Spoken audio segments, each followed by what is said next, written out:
বিদ্যুৎ খাতে চলমান অস্থিরতার জন্য আওয়ামী লীগ সরকারের ভুল নীতি দাবি মন্ত্রণালয়ের। জ্বালানি খাতের সংকটের জন্য বিপিসি ও তিতাসের দুর্নীতিকে দুষছে ক্যাব। কোয়ার্টার ফাইনালে ওঠার মিশনে রাতে পর্তুগাল স্পেন দুই পরাশক্তির লড়াই। ভোরে যুক্তরাষ্ট্র বেলজিয়াম ম্যাচ। বজ্র বৃষ্টির কারণে অনুশীলন করতে পারেনি টিম আর্জেন্টিনা। প্রধানমন্ত্রী তারেক রহমানকে রাষ্ট্রীয় সফরের আমন্ত্রণ সৌদি আরবের। ঠিক হয়নি দিনক্ষণ। সার্ক পুনরুজ্জীবনে কাজ করছে বাংলাদেশ।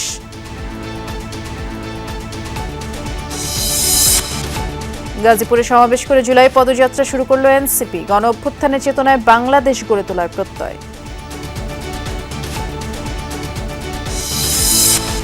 নিম্নচাপের প্রভাবে দেশের বিভিন্ন স্থানে বৃষ্টি। বান্দরবানে বেড়াতে গিয়ে বিপাকে অনেক পর্যটক। কক্সবাজারে পাহাড় ধসে ৮ রোহিঙ্গা সহ নিহত ৯।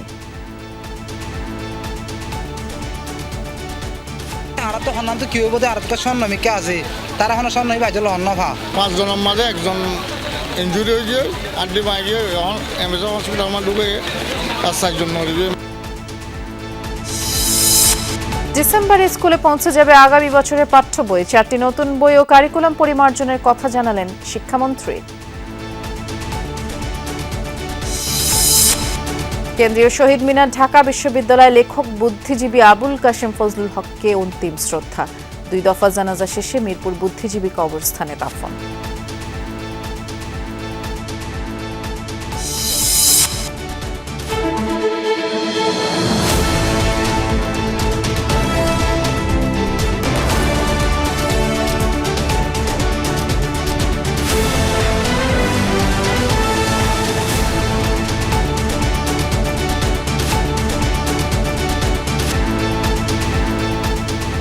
শুভেচ্ছা। সন্ধ্যার বাংলাদেশে সবাইকে আমন্ত্রণ জানাচ্ছি। নুসরাত বৃষ্টির সাথে আছি। শিরোনামগুলো শুনছিলেন। আগের সরকারের ভুল নীতির কারণে বিদ্যুৎ খাতে কিছুটা অস্থিরতা বলে জানিয়েছে সরকার। দাবি বেসরকারি খাতে চুক্তিতে উপেক্ষিত হয়েছে দেশের স্বার্থ, আর সেগুলো পর্যালোচনা করে যতটা সম্ভব ট্যারিফ কমানোর চেষ্টা করা হচ্ছে। তবে হুট করে কোনো চুক্তি বাতিল করলে এর প্রভাব গ্রাহকদের উপর পড়বে বলে শঙ্কা নীতি নির্ধারকদের। শহর গ্রামে লোডশেডিং একই মাত্রায় করতে চাইলেও নানা কারণে ঢাকায় তা করা যায় না বলেও স্বীকার করেন তারা।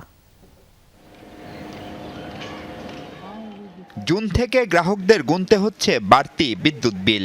নতুন দাম কার্যকর হওয়ায় খানিকটা বিপদে পড়েছেন প্রিপেইড মিটার ব্যবহারকারীরাও। অনেকের অভিযোগ, হঠাৎ করে কেটে নেওয়া হচ্ছে বাড়তি টাকা। আবার মিটার চার্জ নেয়ার কথা না থাকলেও গুনতে হচ্ছে তা। গণমাধ্যমে বিজ্ঞপ্তি দিয়ে হটলাইন খুলে পরিস্থিতি সামাল দিতে চেষ্টা করছে সরকার। এরপরও ভোগান্তি কমেনি। গত 20 দিনে আমি বিল দিয়েছি 12 থেকে 13,000 টাকা। এটা খুব বেশি মনে হচ্ছে। তার মানে যদি মাস শেষে এটা দাঁড়াবে 17,000 টাকা, যেটা আমার কাছে খুব বেশি মনে হচ্ছে।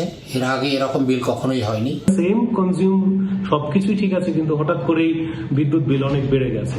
সো এটি আমাদের জন্য অনেক কষ্টদায়ক। সোমবার সংবাদ সম্মেলন করে বিদ্যুৎ বিভাগের দাবি, দাম বাড়ায় খরচ বেড়েছে। তবে এ সংক্রান্ত বেশিরভাগ সমস্যাই সমাধান করা হয়েছে। আর দায়িত্বশীলদের কোনো অবহেলা পেলে ব্যবস্থা নেয়ার কথাও বলছে সরকার। বিল বা মূল্য বৃদ্ধির কারণ শুধুমাত্র মিটারের ত্রুটি বা কোনো ভুতুরে বিল না, নতুন ট্যারিফ এর জন্য কিছুটা দায়ী বলে আমরা মনে করছি। ব্রিফিংয়ে জানানো হয়, বিদ্যুৎ খাতের চলমান সংকটের জন্য বিগত আওয়ামী লীগ সরকারের ভুল নীতি দায়ী। আজকে বিদ্যুৎ বিভাগ যে সংকটে নিমজ্জিত, এটি হচ্ছে ফ্যাসিস্ট সরকারের সময় ভুল নীতির কারণে। একটা স্পিনিং ক্যাপাসিটি থাকতে পারে 20%, সেখানে আমাদের যদি 29,000 30,000 যদি আপনার জেনারেশন ক্যাপাসিটি থাকে, এই 12,000 অতিরিক্ত মেগাওয়াটকে আপনি ক্যাপাসিটি চার্জ দিচ্ছেন এবং প্রতি বছর আপনাকে যে পরিমাণ ভর্তুকি দিতে হচ্ছে, এই কারণে অর্থনীতির উপর যে চাপ তৈরি হচ্ছে, সেই কারণে আলটিমেটলি সবাই এফেক্ট করছে। আসে বেসরকারি খাতে করা বিভিন্ন চুক্তি পর্যালোচনার বিষয়টি। চাইলেই সেগুলো কেন বাতিল করা যাচ্ছে না তার ব্যাখ্যা দেন প্রতিমন্ত্রী। রাষ্ট্র যখন একটি চুক্তি করে, সভরেন এগ্রিমেন্ট, এখানে আপনার অনেকগুলো সীমাবদ্ধতা আছে। এগুলো বলা যত সহজ, কার্যকর করা ততটা সহজ না। আমরা তাদের সাথে আলোচনা করছি এবং আলোচনায় চুক্তির ত্রুটিগুলো তুলে ধরছি এবং এর মাধ্যমে আমরা কিছু কিছু করে ট্যারিফ রিভাইজ করছি। সম্প্রতি বেশি গরম পড়লে দিনে 3000 মেগাওয়াটের বেশি লোডশেডিং করতে হচ্ছে পিডিবিকে। তবে ঢাকায় তার প্রভাব নেই বললেই চলে। আমরা ডিসেন্ট্রালাইজ করতে পারিনি, সবকিছু তো ঢাকামুখী। সো ঢাকার বাস্তবতা ভিন্ন। মাহফুজ মিশু, যমুনা নিউজ, ঢাকা। বিপিসি ও তিতাসের দুর্নীতি জ্বালানি খাতের সংকটের পেছনে বড় কারণ বলে মনে করে consumers association of Bangladesh, cab. জ্বালানি মন্ত্রী বলেন, দীর্ঘদিনের সমস্যা দ্রুত সমাধান করা কঠিন। সকালে ঢাকা রিপোর্টার্স ইউনিটিতে ক্যাব আয়োজিত নবায়নযোগ্য জ্বালানি নিয়ে গোলটেবিল আলোচনায় এসব কথা উঠে আসে। মন্ত্রী বলেন, 5 বছরে 10,000 মেগাওয়াট নবায়নযোগ্য বিদ্যুৎ স্থাপন ও চালু করতে চায় সরকার। বিশ্বজুড়ে বিদ্যুৎ উৎপাদনে মিশ্র জ্বালানির ব্যবহার বেশ সমাদৃত, কিন্তু বাংলাদেশে প্রায় সবটাই আমদানি জ্বালানি নির্ভর। ফলে যুদ্ধ কিংবা ভূ রাজনৈতিক নিষেধাজ্ঞার চাপে পড়ে প্রায় ভুগতে হয় দেশের বিদ্যুৎ ও জ্বালানি বিভাগকে। বিএনপি সরকার শুরু থেকেই নবায়নযোগ্য জ্বালানি ব্যবহারের কথা বলে আসছে, আর তাই কৌশলপত্র চূড়ান্ত করার আগে ভোক্তাদের মতামত নিয়ে বিদ্যুৎ ও জ্বালানি মন্ত্রী ইকবাল হাসান মাহমুদের সাথে গোলটেবিল আলোচনায় বসে ভোক্তাদের সংগঠন ক্যাব। মনিটরিং ব্যবস্থা বাড়ানোর পরামর্শ দেয় সংগঠনটি। বিপিসি যে সংকট মোকাবেলায় যদি সৎ এবং দুর্নীতিমুক্ত হতো, তাহলে সরকারকে এই বিপর্যয়ের মধ্যে পড়তে হতো না এবং কালো বাজার তৈরি হতো না। তিতাস যদি দুর্নীতিমুক্ত হতো, তাহলে আজকের গ্যাস বিতরণ ব্যবস্থায় যে সংকট তৈরি হয়েছে, সরকারকে তা মোকাবেলা করতে বেগ পেতে হতো না। বিদ্যুৎ সংকট, জ্বালানি সংকট বা জ্বালানি রূপান্তর মোকাবেলা করতে চায়, তাহলে বলতে হবে এই বাহিনী দিয়ে সরকার সফলতার মুখ দেখবে না। আলোচনা হয় সাম্প্রতিক সময়ে বিদ্যুতের ভুতুড়ে বিল নিয়েও। মন্ত্রী এর দায় চাপান অধিক গরমের উপর। তবে ভোক্তাদের উপর সরকার চাপ বাড়াতে চায় না বলেও দাবি করেন তিনি। জনগণকে সাথে নিয়ে যদি মোকাবেলা করতে না পারি, তাহলে যে পাহাড় পরিমাণ ঋণের বোঝা আমাদের ঘাড়ে রেখে গেছে, সেটা থেকে উত্তরণ করে খুব ডিফিকাল্ট হবে। মাটির নিচে যে তারগুলো নিয়েছে, সাধারণত মাটির নিচে তারগুলো নিয়ে ডাক্টিং করে নিতে হয়। এটা জাস্ট মাটির দিয়ে ফেলে দিয়ে, গর্ত করে মাটির ভিতরে ফেলে দিয়ে মাটি ভরে রাখছে। আমদানি নির্ভরতা কমাতে সৌর বিদ্যুতে জোর দিতে চায় সরকার। এজন্য কৌশলপত্রের খসড়া করা হয়েছে। রিনিউয়েবল এনার্জিতে গেলে আমার যে জ্বালানিটি ইম্পোর্ট করতে হয়, সেই জ্বালানি ইম্পোর্টটা অনেক কমে যাবে। রুফটপ সোলার পলিসির মধ্যে বলা আছে আমরা পুরো প্রাইভেট করে দেব। সোলারের যে 10,000 মেগাওয়াটের কথা আমরা বলেছি, আমার মনে হয় পসিবল। ভোক্তা অধিকার রক্ষায় আইনি সুরক্ষার বিধান চায় ক্যাব। মন্ত্রী জানান, ক্যাবের পরামর্শ আমলে নেয়ার চেষ্টা করবে সরকার। রাসেল আহমেদ, যমুনা নিউজ, ঢাকা। বিশ্বকাপের শেষ 16 সবচেয়ে প্রতীক্ষিত লড়াইয়ে মুখোমুখি আইবেরিয়ান দুই পরাশক্তি পর্তুগাল ও স্পেন। বাংলাদেশ সময় দিবাগত রাত 1টায় টেক্সাসের ডালাস স্টেডিয়ামে দুই দল মাঠে নামবে। এবারে বিশ্বকাপে দুর্দান্ত ছন্দে রয়েছে স্পেন। শেষ রাউন্ড 32 এর ম্যাচে অস্ট্রিয়াকে 3-0 গোলে হারিয়ে আত্মবিশ্বাসের তুঙ্গে আছে লা রোজা। স্পেনের আক্রমণ ভাগ সামলাবেন লামিন ইয়ামাল, দানি ওলমো ও মিকেল ওয়ারজাবাল। ড্র দিয়ে বিশ্বকাপ মিশন শুরু করার পর সময়ের সাথে নিজেদের গুছিয়ে নিয়েছে স্পেন। অন্যদিকে কঠিন লড়াই শেষে ক্রোয়েশিয়াকে 2-1 গোলে হারিয়ে শেষ 16 নিশ্চিত করেছে পর্তুগাল। আর মাঠে তাদের ভরসা থাকবে Cristiano Ronaldo, Bruno Fernandes, Rafael লিয়াওয়ের উপর। বল দখল ও পাসিং ফুটবলে স্পেন এগিয়ে থাকলেও দ্রুত কাউন্টার অ্যাটাকে পর্তুগালও হতে পারে সমান ভয়ঙ্কর।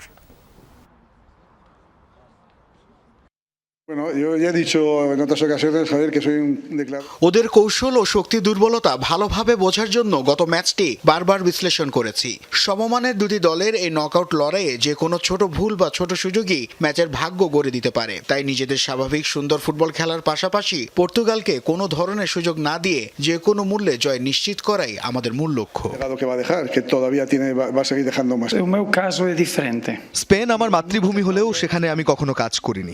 এটা হয়তো অবিশ্বাস্য শোনাতে পারে, আমার আসল বাড়ি সেখানেই যেখানে আমার পরিবার থাকে এবং যেখানে আমার দায়িত্ব বা মিশন রয়েছে। টুর্নামেন্টের এই পর্যায়ে আমাদের একে অপরের মুখোমুখি হতে হচ্ছে, এটি সত্যিই দুঃখজনক। আমার মনে হয় এটি একটি দুর্দান্ত ফাইনাল ম্যাচ হতে পারত। ফিফা বিশ্বকাপে রাউন্ড অফ 16-এ বেলজিয়ামের মুখোমুখি হতে যাচ্ছে স্বাগতিক দেশ যুক্তরাষ্ট্র। বাংলাদেশ সময় ভোর 6টায় সিয়াটলের লুমেন ফিল্ডে অনুষ্ঠিত হতে যাচ্ছে ডু অর ডাই ম্যাচটি।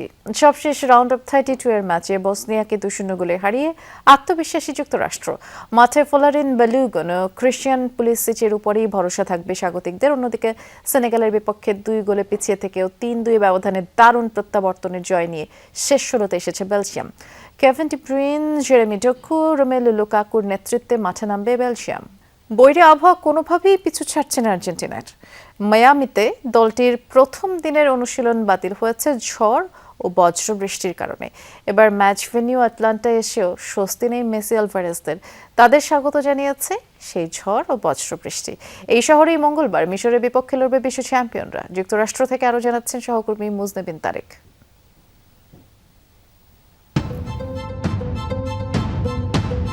কেপ ভার্দের বিপক্ষে ওয়েক আপ কলের পরদিনই নতুন বিপত্তির মুখে আর্জেন্টিনা। শনিবার মায়ামিতে অনুশীলন করার কথা থাকলেও প্রকৃতির বাধায় শেষ পর্যন্ত হয়নি। বজ্রবৃষ্টির তীব্রতা বেশি হওয়ায় অনুশীলন বাতিল করতে বাধ্য হয় বিশ্ব চ্যাম্পিয়নরা।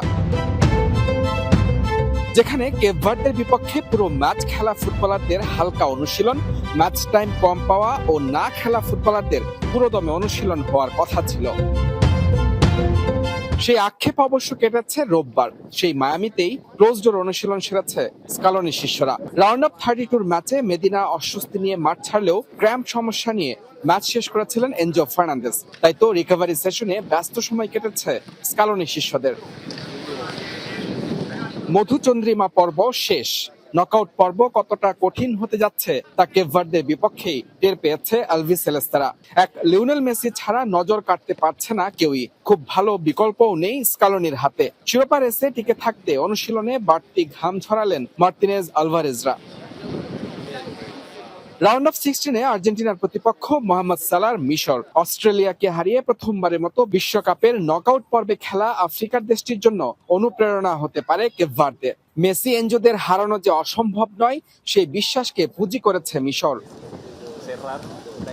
নরওয়ের কাছে হেরে চিরপ্রতিদ্বন্দ্বী ব্রাজিলের বিদায় কিছুটা হলেও চাপ তৈরি করেছে আর্জেন্টিনা শিবিরে। আর এসবের কিছুই অজানা নয় বিশ্ব চ্যাম্পিয়নদের। মায়ামিতে অনুশীলন শেষে দলটির নতুন গন্তব্য এখন আটলান্টা। বৈরী আবহাওয়া যেন কোনোভাবেই পিছু ছাড়ছে না আর্জেন্টিনার। মায়ামিতে প্রথম দিনের তাদের অনুশীলনটা ক্যান্সেল হয়েছিল ঝড় ও বজ্রপাতের কারণে। আটলান্টায় তারা যখন পা রেখেছে সেখানেও তাদেরকে স্বাগত জানিয়েছে বৈরী আবহাওয়া। কিছুক্ষণ আগেই এখানে ঝড় হয়েছে, এখনো গুড়ি গুড়ি বৃষ্টি হচ্ছে এবং বজ্রপাত হচ্ছে। আর্জেন্টিনার ম্যাচ পূর্ব অনুশীলন সোমবার সকাল 11টায়। আর সেই সময়টায় তারা তাদের অনুশীলনটা নির্বিঘ্নে করতে পারে কিনা সেটা এখন একটা বড় চ্যালেঞ্জ আলবিসেলেস্তাদের জন্য। মুজরাবিন তারেক, যমুনা স্পোর্টস, আটলান্টা, যুক্তরাষ্ট্র। প্রধানমন্ত্রী তারেক রহমানকে সৌদি আরব সফরের আমন্ত্রণ জানিয়েছেন দেশটির যুবরাজ মোহাম্মদ বিন সালমান। অবশ্য কবে নাগাদ প্রধানমন্ত্রী যাবেন তা পরে নির্ধারিত হবে বলে জানিয়েছেন পররাষ্ট্র উপদেষ্টা হুমায়ুন কবির। সকালে প্রধানমন্ত্রী তারেক রহমানের সাথে সৌদি রাষ্ট্রদূতের সাক্ষাতের পর পররাষ্ট্র মন্ত্রণালয় সাংবাদিকদের কথা জানান উপদেষ্টা।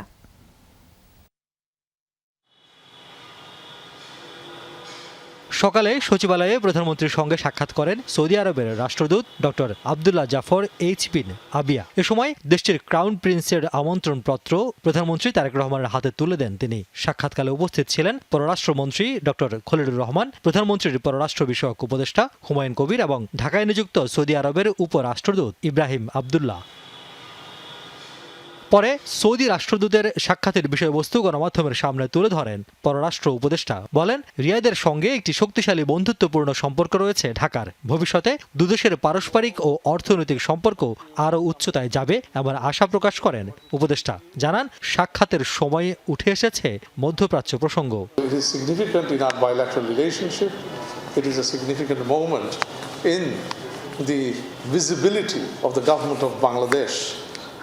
To the world under the leadership of Tariq Rahman. Now, Middle East is a very strong partner.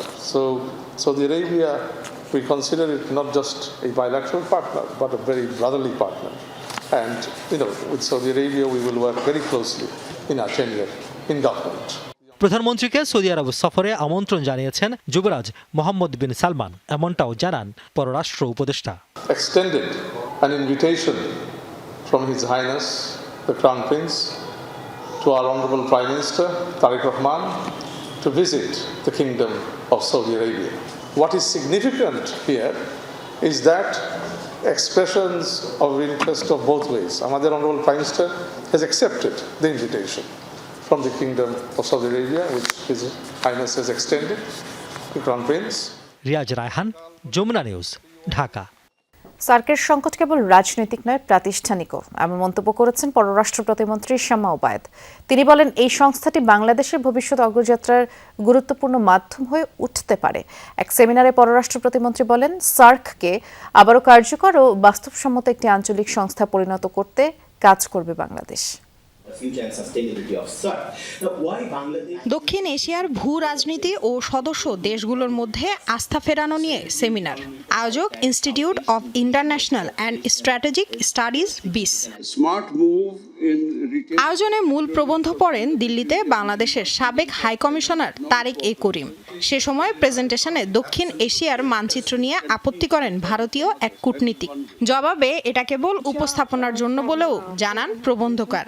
The map of India depicted here is incorrect. This map is for representational purposes. It does not project actual boundaries. অনুষ্ঠানে প্রধান অতিথি পররাষ্ট্র প্রতিমন্ত্রী বলেন, সার্কের পুনরুজ্জীবনে দরকার রাজনৈতিক সদিচ্ছা, পাশাপাশি প্রাতিষ্ঠানিক সংস্কার ও সক্ষমতা বাড়ানোর কথাও বলেন তিনি। SARC's challenges are not only political, they are also institutional. সার্কের সংকট কেবল রাজনৈতিক নয়, এটি প্রাতিষ্ঠানিকও। সংস্থাটির বাস্তবায়ন সক্ষমতা আরও শক্তিশালী করা, আর্থিক ভিত্তি সুদৃঢ় করা, বিশেষায়িত কাঠামোগুলোকে আরও কার্যকর করা এবং সিদ্ধান্ত বাস্তবায়নে জবাবদিহিমূলক অনুসরণ সংস্কৃতি গড়ে তোলা জরুরি। সার্কের মাধ্যমে আমাদের একটি নতুন, টেকসই ও স্থিতিশীল রাজনৈতিক সংলাপের পরিবেশ গড়ে তুলতে হবে। আমাদের লক্ষ্য হওয়া উচিত যেন দ্বিপাক্ষীয় উত্তেজনা আঞ্চলিক সহযোগিতার প্রতিটি ক্ষেত্রকে অচল করে না দেয়। Without trust, connectivity becomes difficult. বলেন, নতুন সরকার দায়িত্ব নেওয়ার পর সার্কের সব সদস্য রাষ্ট্রের সাথে আলাদাভাবে যোগাযোগ করছে ঢাকা। এটিকে কার্যকর করতে সবাই ইতিবাচক বলে দাবি তার। In the coming months, subject to consultation with SARC member states, আগামী মাসগুলোতে সার্কভুক্ত দেশগুলোর সাথে পরামর্শক্রমে ধাপে ধাপে কিছু উদ্যোগ গ্রহণ করছি। এছাড়া সর্বোচ্চ রাজনৈতিক পর্যায়ে আরও বিস্তৃত কূটনৈতিক যোগাযোগের বিষয়টিও আমরা বিবেচনা করতে পারি। শামা ওবায়েদ বলেন, সার্ক ও বিমস্টেক দুটির সাথেই থাকবে Bangladesh. A confident Bangladesh can support both SARC and BIMSTEC. Lamia Tithi, Jamuna news, Dhaka. গাজীপুরের কালীগঞ্জে পদযাত্রার মধ্য দিয়ে দেশব্যাপী জুলাই পদযাত্রা কর্মসূচি শুরু করল জাতীয় নাগরিক পার্টি এনসিপি। বিকেলে কালীগঞ্জের শ্রমিক কলেজ মাঠ থেকে কর্মসূচি শুরু হয়। অংশ নেন এনসিপির আহ্বায়ক নাহিদ ইসলাম, সদস্য সচিব আখতার হোসেন, উত্তরাঞ্চলের মুখ্য সংগঠক সাজিশ আলম সহ কেন্দ্রীয় নেতারা।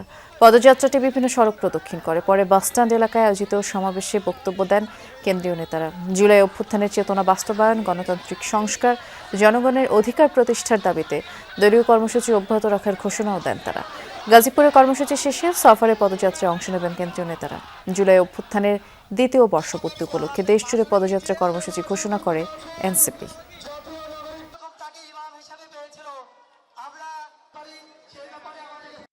সংস্কারের পক্ষে অথবা বিপক্ষে, হ্যাঁ এর পক্ষে ভোট দিয়েছে, সংস্কারের পক্ষে ভোট দিয়েছে। কিন্তু এই সরকার, এই বিএনপি সরকার গণভোট এবং জুলাই সনদকে এখন অস্বীকার করছে, জনগণের সাথে প্রতারণা করছে, জাতির সাথে গাদ্দারি এবং বিশ্বাসঘাতকতা করছে। মৌসুমী নিম্নচাপের প্রভাবে দেশের বিভিন্ন স্থানে বৃষ্টি হচ্ছে, কোথাও কোথাও বয়ে যেতে পারে ঝোড়ো হাওয়া। ভারী বৃষ্টিতে বান্দরবানে সাঙ্গু নদীর পানি বৃদ্ধি পেয়েছে, বইছে বিপদসীমার উপর দিয়ে। নৌকা চলাচল বিঘ্নিত হওয়ায় কিছুটা বিড়ম্বনায় পড়েছেন পর্যটকরা। উপজেলার নির্বাহী কর্মকর্তা জানান, আবহাওয়া স্বাভাবিক হলে আবারও নৌকা চলাচল শুরু হবে। আপাতত কোনো পর্যটক আটকা নেই। এদিকে দেশের 4টি সমুদ্র বন্দরকে 3 নম্বর স্থানীয় সতর্ক সংকেত দেখিয়ে যেতে বলা হয়েছে। উত্তর বঙ্গোপসাগরে অবস্থানরত সকল মাছ ধরা ট্রলার ও নৌকাকে পরবর্তী নির্দেশ না দেওয়া পর্যন্ত নিরাপদ আশ্রয়ে থাকতে বলা হয়েছে। বৈরী আবহাওয়ার কারণে 4 দিন ধরে টেকনাফ সেন্ট মার্টিন রুটে নৌযান চলাচল বন্ধ রেখেছে প্রশাসন। টানা ও ভারী বর্ষণে কক্সবাজারে ভয়াবহ পাহাড় ধস হয়েছে। রোহিঙ্গা ক্যাম্প ও শহর মিলিয়ে অন্তত 9 জনের মৃত্যু হয়েছে। বেশ কয়েকজন আহত হয়েছেন। প্রশাসন বলছে আগে সতর্ক করা হলেও কেউ সরেনি, এতেই প্রাণহানি ঘটল। কয়েকদিন ধরেই থেমে থেমে বৃষ্টি হচ্ছিল কক্সবাজারে। রোববার থেকে শুরু হয় টানা ও ভারী বৃষ্টিপাত। এতেই মাঝরাত থেকে ভোর 4টা পর্যন্ত ঘটে পাহাড় ধস। ক্যাম্প প্রশাসন জানায় রাত 3টার দিকে উখিয়ার বালুখালী 11 নম্বর রোহিঙ্গা ক্যাম্পের সি ব্লকে ধসে পড়ে পাহাড়। চাপা পড়েন নারী শিশুসহ 4 জন। ঘটনাস্থলেই হয় তাদের মৃত্যু। এর আগে রাত 1টার দিকে পালংখালী ইউনিয়নের 15 নম্বর জামতুলি ক্যাম্পে হয় পাহাড় ধস। নিচের বসত ঘরে থাকা কামাল হুসাইন, তার স্ত্রী হুমায়রা বেগম ও তাদের 4 বছরের ছেলে আনাসের মৃত্যু হয়। তারা নতুন আসছে মানুষ, তো তারা তখন আগে আর আসি হিসাবে আর তো হন্যান তো কি হইব, আর তো স্বর্ণমিকা আছে, তারা হন স্বর্ণই বাজল অন্য ভা পার বাঙিয়ারে পরিবারে 4 জন, 5 জনের মাঝে একজন ইঞ্জুরি হয়ে গিয়ে আড্ডি মাই গিয়ে এখন এমএসএম হসপিটাল আমার ঢুকে আর 4 জন মরে গিয়ে, মা বাবা 3 জন, বৈনক্য। এদিকে কুতুপালং 7 নম্বর রোহিঙ্গা ক্যাম্পে রাত 2টার দিকে মাটি চাপা পড়ে 7 বছরের শিশু একরামের মৃত্যু হয়। এছাড়া কক্সবাজার শহরের 12 নম্বর ওয়ার্ডের ছাত্তার ঘন এলাকায় পাহাড় ধসে একই পরিবারের 3 জন চাপা পড়েন। স্থানীয়রা তাদের উদ্ধার করে হাসপাতালে নিলে আলী আকবর নামে একজনকে মৃত ঘোষণা করেন চিকিৎসক। ক্যাম্প কর্তৃপক্ষ বলছে আগেই ছিল পাহাড় ধসের শঙ্কা।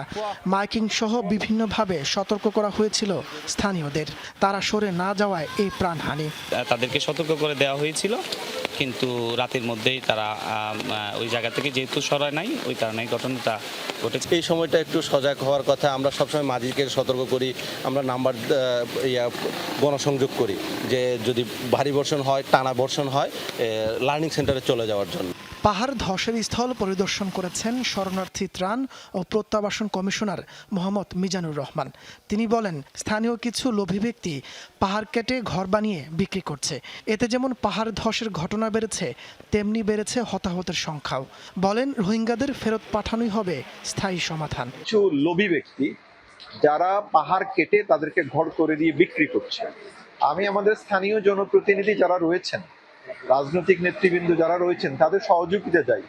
এই ধরনের লোভী ব্যক্তিদের হাত থেকে আমাদের পাহাড়কেও রক্ষা করা দরকার এবং যে মানুষগুলো অসহায় হয়ে এখানে আসছেন তাদেরও জীবন রক্ষা করা দরকার। এদিকে কক্সবাজারে গেল 24 ঘন্টায় 250 মিলিমিটারের বেশি বৃষ্টি রেকর্ড করেছে আবহাওয়া অধিদপ্তর। ভারী বৃষ্টিতে উখিয়া সহ জেলার অনেক জায়গায় দেখা দিয়েছে জলাবদ্ধতা।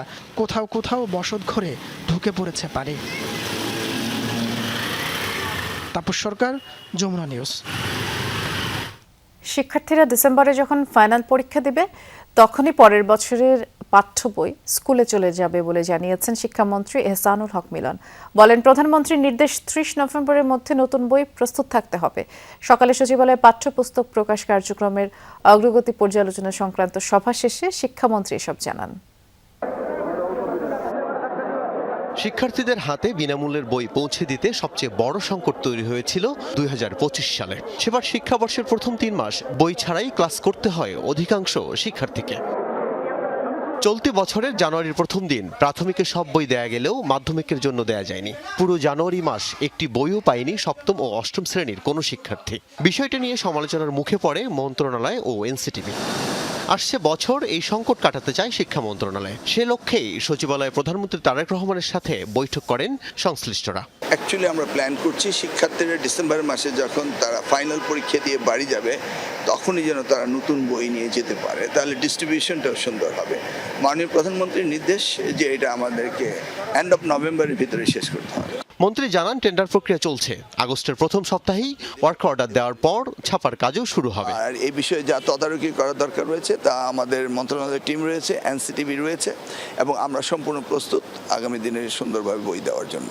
এদিকে বিকেলে জাতীয় শিক্ষা ব্যবস্থাপনা একাডেমি নাইমে শিক্ষকদের বুনিয়াদী প্রশিক্ষণ কোর্সের উদ্বোধন করেন মন্ত্রী। জানান শুধু শিক্ষার্থী নয়, সিসি ক্যামেরার মাধ্যমে শিক্ষকদের কার্যক্রমও মনিটরিং করবে সরকার। এখান থেকে একটি শিক্ষিত গোষ্ঠী তৈরি হোক, একটি জাতি তৈরি হোক এবং সেইটার অবদান রাখবেন আপনারা। সেই ডেস্টিনেশনে যেন আমরা যেতে পারি সেই জন্য সকলে মিলে কাজ করব, এটাই আমাদের আহ্বান। শিক্ষা ক্যাডারে কেউ আসতে চায় প্রকাশ করেন তিনি।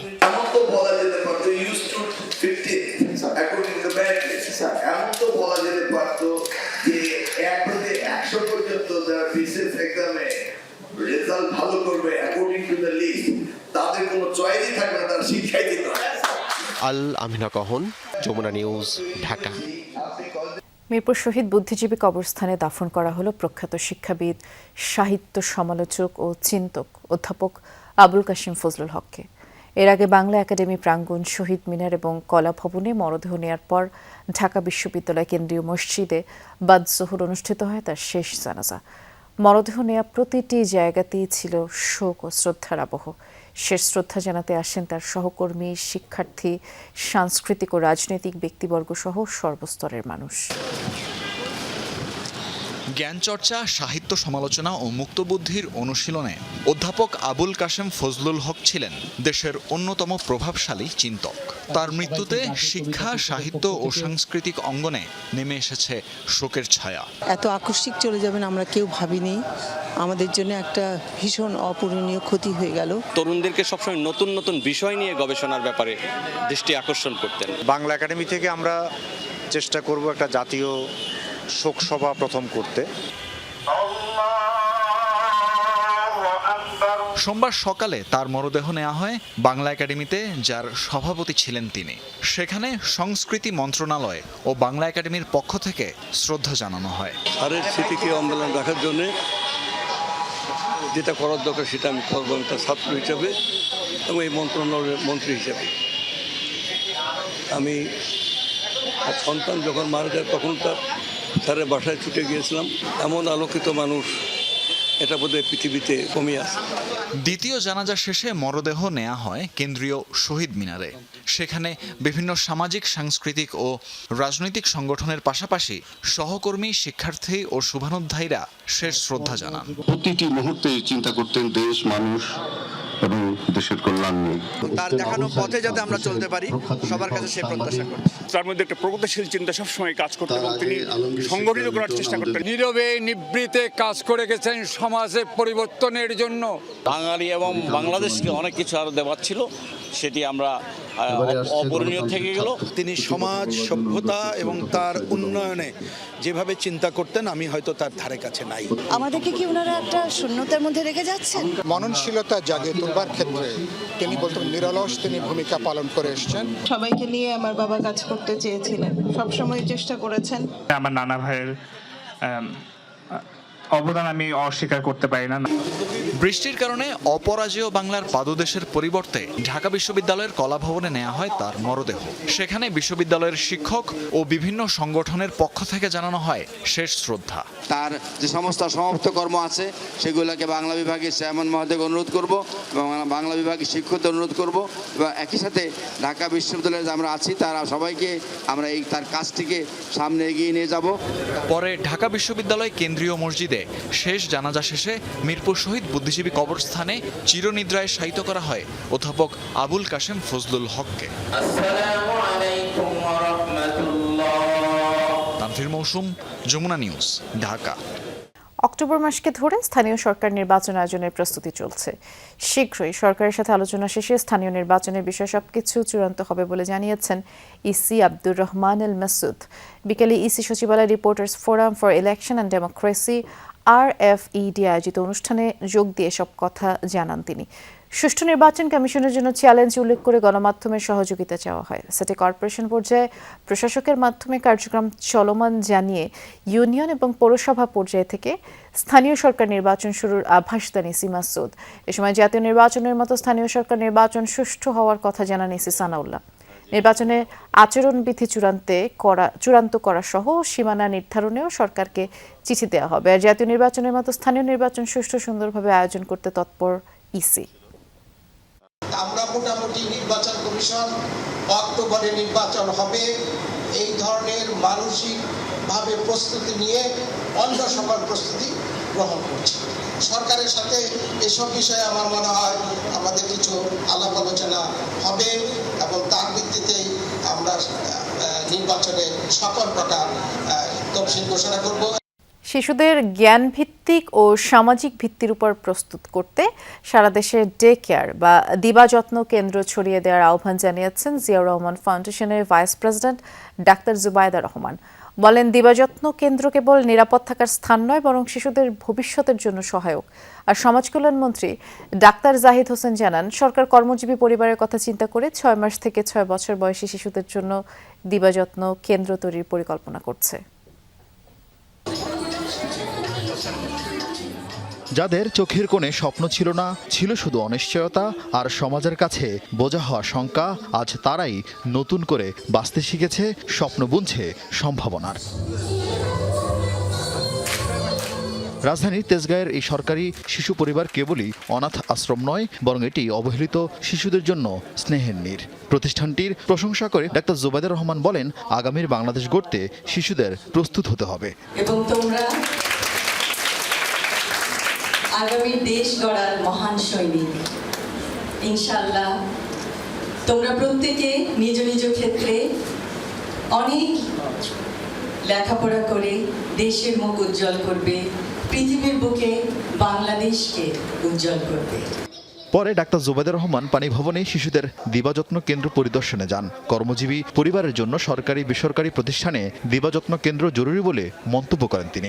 123টি চাইল্ড ডেভেলপমেন্ট সেন্টার, 7360টি শিশু পরিচর্যা পাবে, যা মোট শিশু জনসংখ্যার 0.034%।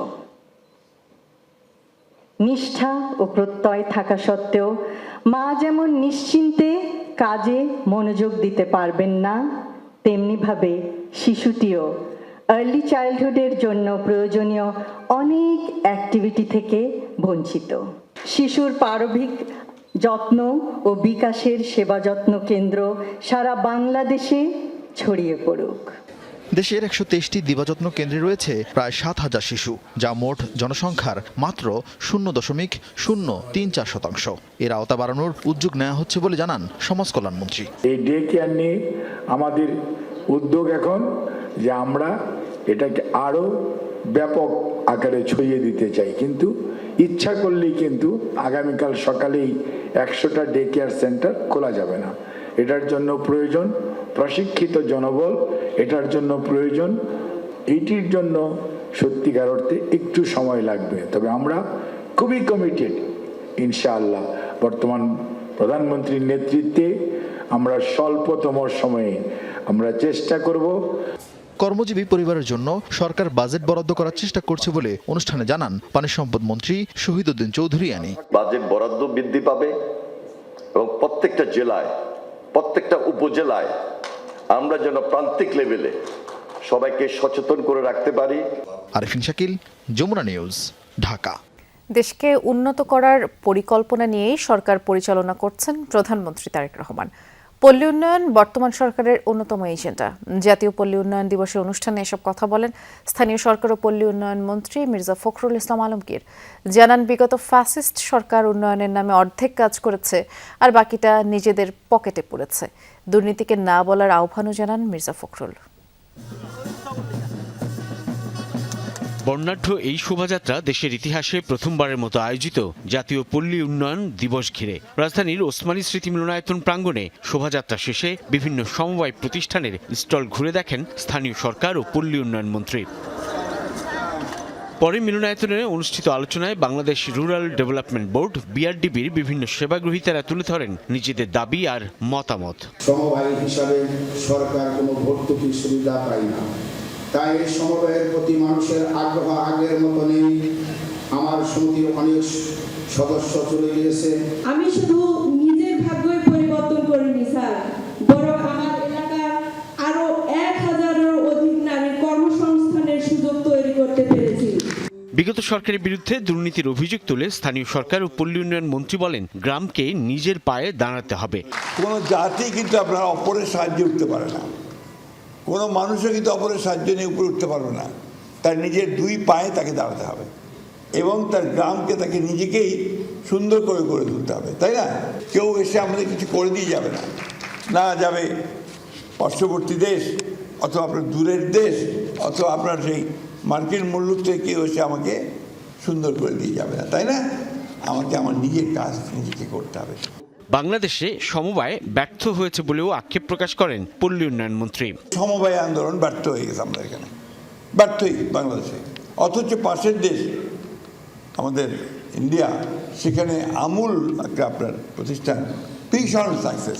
বিআরডিবির সমবায় অনেকটা পেছনে পড়ে গেছে, এটাকে সামনে নিয়ে আসার জন্য আমরা কাজ করি।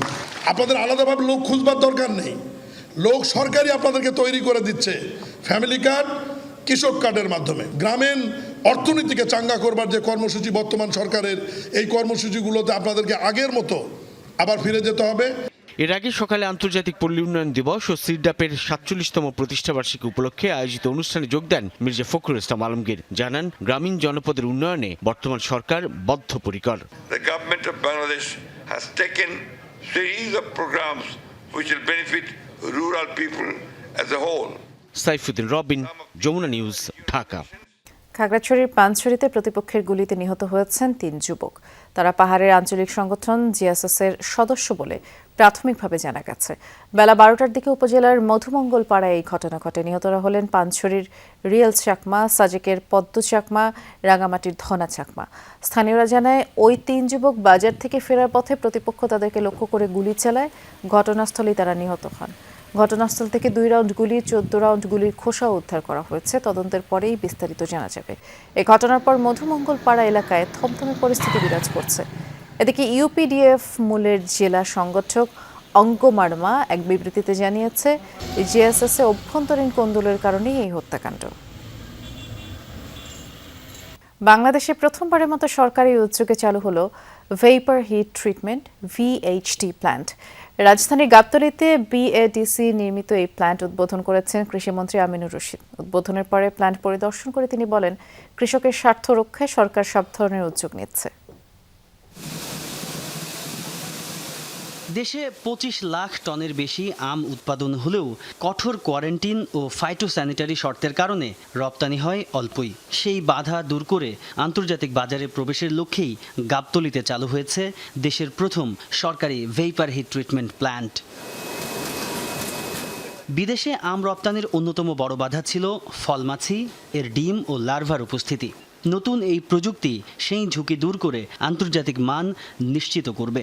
ভেপার হিট ট্রিটমেন্ট বা ভিএইচটি প্ল্যান্টে নিয়ন্ত্রিত তাপমাত্রার বাষ্পে আম শোধন করা হয়। এতে ক্ষতিকর পোকা ও লার্ভা ধ্বংস হলেও ফলের মান অক্ষুণ্ণ থাকে। ফলে আন্তর্জাতিক মান মেনে রপ্তানি করা সম্ভব হয়।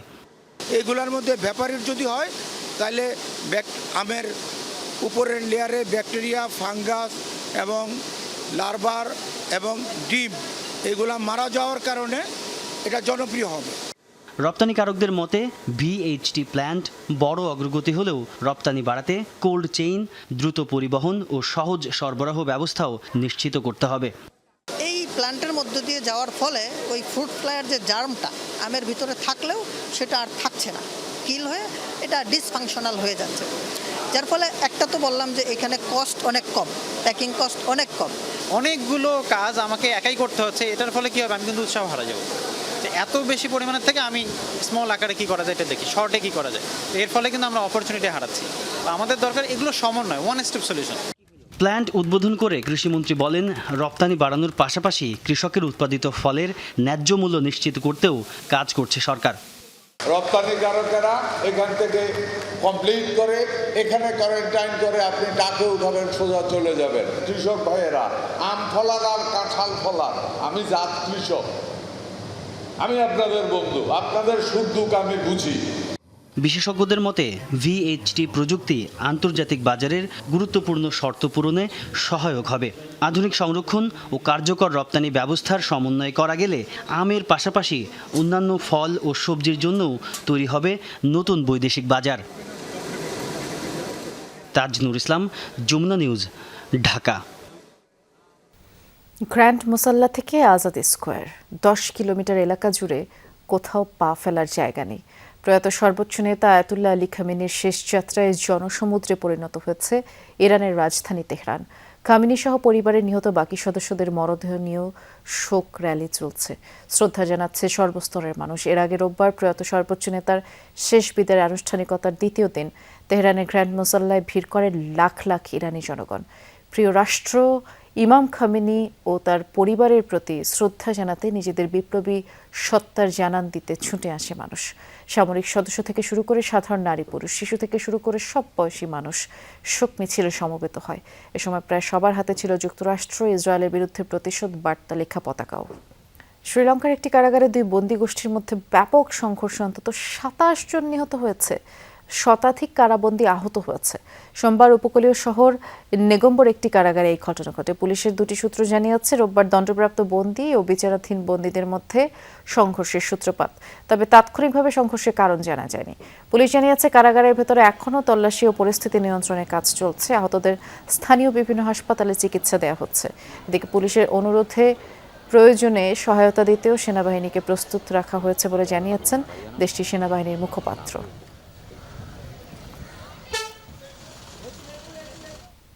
এ ছিল আজকে সন্ধ্যা বাংলাদেশের আয়োজনে। সাথে থাকার জন্য ধন্যবাদ সবাইকে।